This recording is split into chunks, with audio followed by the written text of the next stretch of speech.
বিসমিল্লাহির রহমানির রহিম।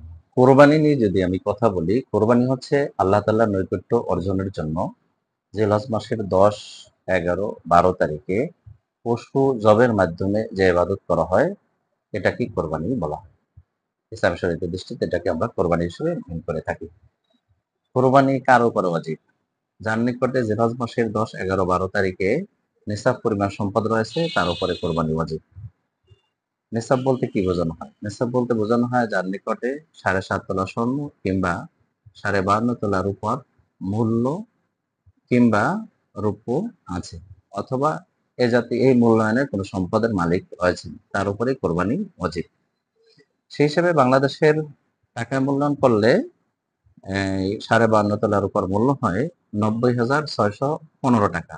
বাংলাদেশ জুয়েলার্স অ্যাসোসিয়েশনের এই এই টাকা যে প্রতি ভরির মূল্য কত সেই হিসাবে ৯০,৬১৫ টাকা হয়। যার কাছে কোরবানির এই ৩ দিনে ৯০,৬১৫ টাকা থাকবে, তার উপরে কিন্তু কোরবানি ওয়াজিব। আমরা ৬ ধরনের পশু দিয়ে কোরবানি দিতে পারি। একটা হচ্ছে উট, মহিষ এবং গরু দিয়ে ৭ জনের পক্ষ থেকে, অর্থাৎ ৭ ভাগে আমরা কোরবানি দিতে পারি। আর ভেড়া, দুম্বা ও ছাগল একজনের পক্ষ থেকে একটি করে কোরবানি দিতে পারি।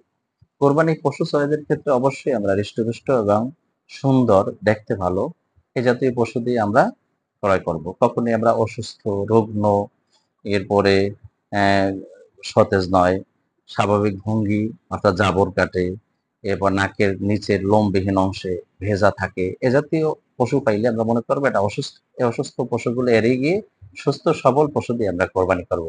কেননা রাসূল করিম সাল্লাল্লাহু আলাইহি ওয়াসাল্লাম ইরশাদ করেছেন, সাম্মিনু দহায়াকুম ফাইন্না আলা সিরাতি মাতায়াকুম। তোমরা মোটা তাজা পশু দিয়ে কোরবানি করো, কেননা কোরবানির পশুই হবে তোমাদের পুলসিরাতের বাহন। সেই হিসেবে আমরা পুলসিরাতের বাহন হিসেবে মনে করি, আমরা এটা ইবাদত মনে করি, মোটা তাজা পশু দিয়ে কোরবানি করার চেষ্টা করি। কোরবানির পশু যদি আমরা জবে করব, তখন আমরা তার সাথে সুন্দর আচরণ করব। কেননা পশুর ক্ষেত্রেও এহাইসু কামা নাহাইসু, আমরা যেভাবে অনুধাবন করি পশুও কিন্তু সেভাবেই অনুধাবন করে। তাদের প্রতি খারাপ আচরণ করা যাবে না, বরং ভালো আচরণ করতে হবে। আর ইসলামী শরিয়াতে আমাদেরকে আল্লাহর নবী সাল্লাল্লাহু আলাইহি ওয়াসাল্লাম বলেছেন, ইন্নাল্লাহা কাতাবাল ইহসান আলা কুল্লি শাইইন ওয়া ইযা যাবিহতুম ফালইহসিন যাবিহা। আল্লাহ সুবহানাহু ওয়া তাআলা প্রতিটি ক্ষেত্রে ইহসান আবশ্যক করেছেন। সেই হিসেবে তোমরা যখন কোনো পশু জবে করবে, তার প্রতি ইহসান করবে। অর্থাৎ জবে করার সময় তাদের কষ্ট যাতে কম হয়, সে কারণে ধারালো ছুরি দিয়ে তাদেরকে জবে করতে হবে।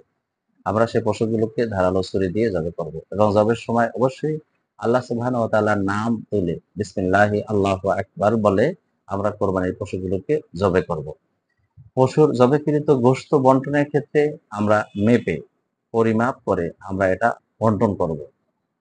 কেননা আমরা যদি ৭ জনে মিলে একটি কোরবানি ক্রয় করি, তাহলে এখানে কিন্তু সবার সমান হক রয়েছে। সেই হিসাবে যদি আমরা মেপে ভাগ করি, তাহলে এটা শুদ্ধ হবে। আর যদি আন্তাজে পরিমাপ করে আমরা দিয়ে থাকি, এটা কিন্তু কোরবানির অশুদ্ধ হয়ে যাবে। সেক্ষেত্রে আমরা অবশ্যই এই মেপে আমরা আমরা কোরবানির পশুগুলো বন্টন করব। এবং বন্টনকৃত গোশত আমরা যখন মালিকানা আমাদের এসে যাবে, তখন 1/3 দান করে দেওয়াটাই হচ্ছে মুস্তাহাব। এজন্য আমরা আমাদের প্রতিবেশী সকলকে এই কোরবানির গোশত শামিল করব, অন্তর্ভুক্ত করে নেব। এজন্য আমাদের প্রতিবেশী, গরিব, অসহায় এ সকল মানুষদেরকে আমরা কোরবানির দিনে আপ্যায়ন করব। যাদের সম্ভব তাদেরকে রান্না করে দাওয়াত দিয়ে খাওয়াবো। আর সম্ভব না হলে অন্তত তাদের কাঁচা গোশত দিয়ে তাদেরকেও এদিন আমরা খাওয়ার ব্যবস্থা করে দেব। এরপরে আমরা কোরবানির পশুর যে উচ্ছিষ্টগুলো রয়েছে, এই উচ্ছিষ্টগুলো আমরা যত্রতত্র ফেলে দিয়ে শহর কিংবা গ্রামের আঙ্গিনা আমরা নষ্ট করব না। কেননা হাদিসে রাসূল করিম সাল্লাল্লাহু আলাইহি ওয়াসাল্লাম বলেছেন, ইন্নাল ইসলাম নাযীফুন ফাতানাজ্জাফু। ইসলাম হচ্ছে পবিত্র এবং সৌন্দর্যমণ্ডিত একটি ধর্ম। তোমরা সৌন্দর্যমণ্ডিত অবস্থায় ইবাদত বন্দেগী করো। সেক্ষেত্রে আমরা কোরবানির এই ইবাদতটাকে পূর্ণতা সাধনের জন্যই আমরা এটা পবিত্র রাখবো। কেননা আপনারা একটা জিনিস মনে করবেন যে কোরবানি হচ্ছে ইসলামী শরীয়তের দৃষ্টিতে ওয়াজিব। আর যত্রতত্র কোরবানির উচ্ছিষ্ট যদি ফেলে দিয়ে দুর্গন্ধর মাধ্যমে মানুষকে কষ্ট দেয়, এটা হবে হারাম কাজ। হারাম কাজটি আমরা করব না।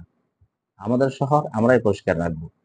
আর যদি শহরে পৌরসভাতে তো নিশ্চয়ই জবে করার নির্দিষ্ট স্থান ঘোষণা করবেন পৌরসভা কর্তৃক, সেই নির্দিষ্ট স্থানে আমরা জবে করব। আর যদি আমরা কেউ বাড়ির আঙ্গিনায় করতে চাই, তাহলে সেটা মাটি খনন করে সেখানে মাথা রেখে রক্ত যেন তার ভিতরে পড়ে এবং উচ্ছিষ্টগুলো মাটির মধ্যে পুঁতে রাখবো, যাতে করে কোনো মানুষের কষ্ট না হয়। এদিকে আমরা খেয়াল করব। এর মাধ্যমে আমরা কোরবানিকে আমরা ইবাদতের জন্যই আমরা কোরবানি করব। আল্লাহ সুবহানাহু ওয়া তাআলা আমাদের সকলকে সুন্দর রূপে কোরবানি করার তৌফিক দান করুন। ধন্যবাদ।